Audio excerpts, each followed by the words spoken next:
right, good to know. Do you have any good stories about Tennessee, the Tennessee territory, Memphis?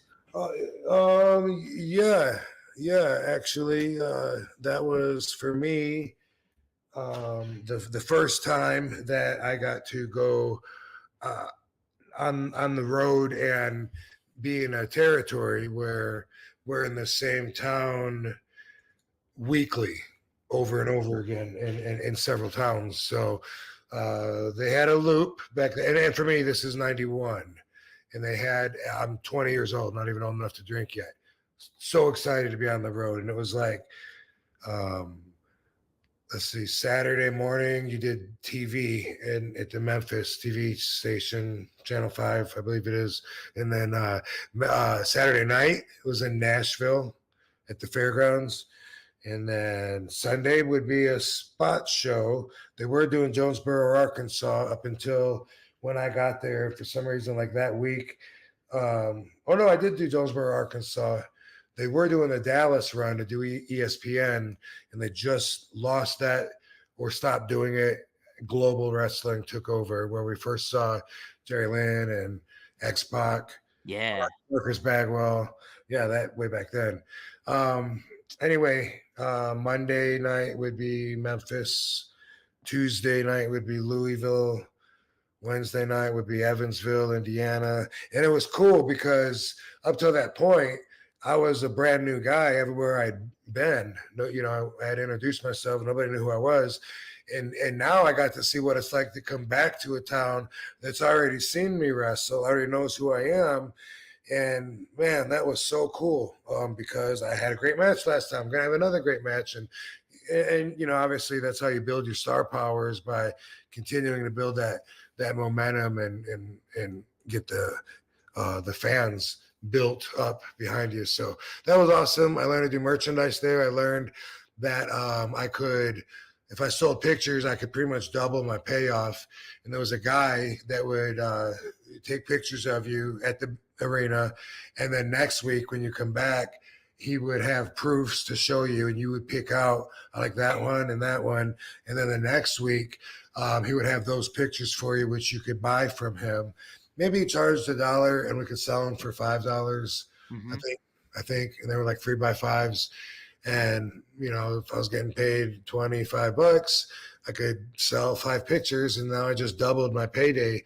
And I was the only one that could do that out of our group because I was a baby face and the heels weren't allowed to sell. I also wasn't allowed to associate with the heels, and that was something that Jerry Jarrett yelled at me for.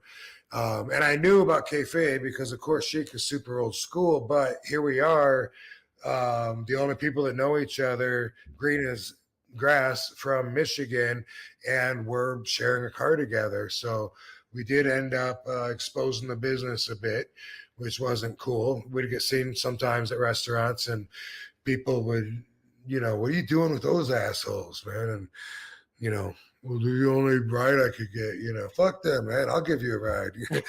Okay. Yeah. But also, that's where I met Chris Candido and Tammy. My first Saturday night in Nashville, we had a match against each other, Mm-hmm.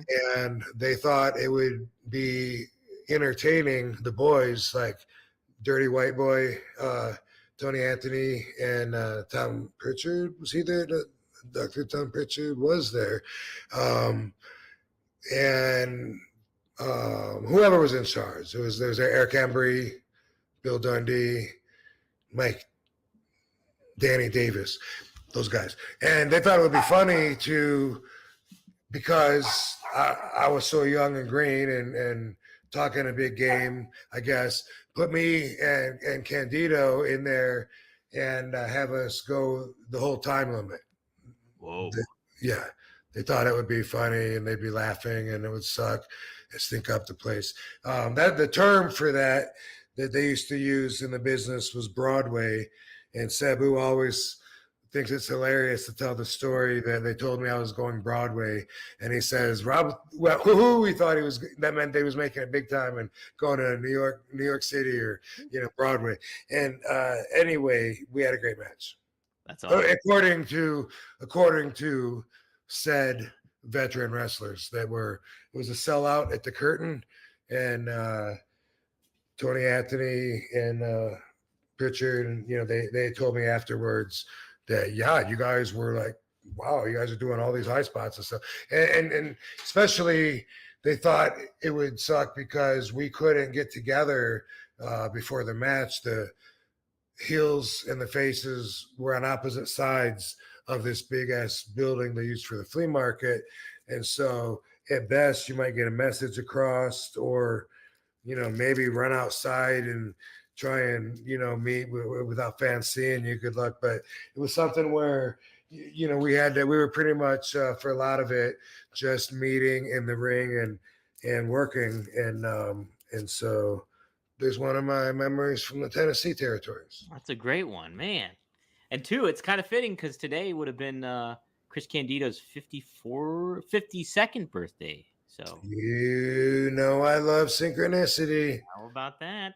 Awesome. Yeah, dude. Yeah, pretty awesome. Also pretty awesome.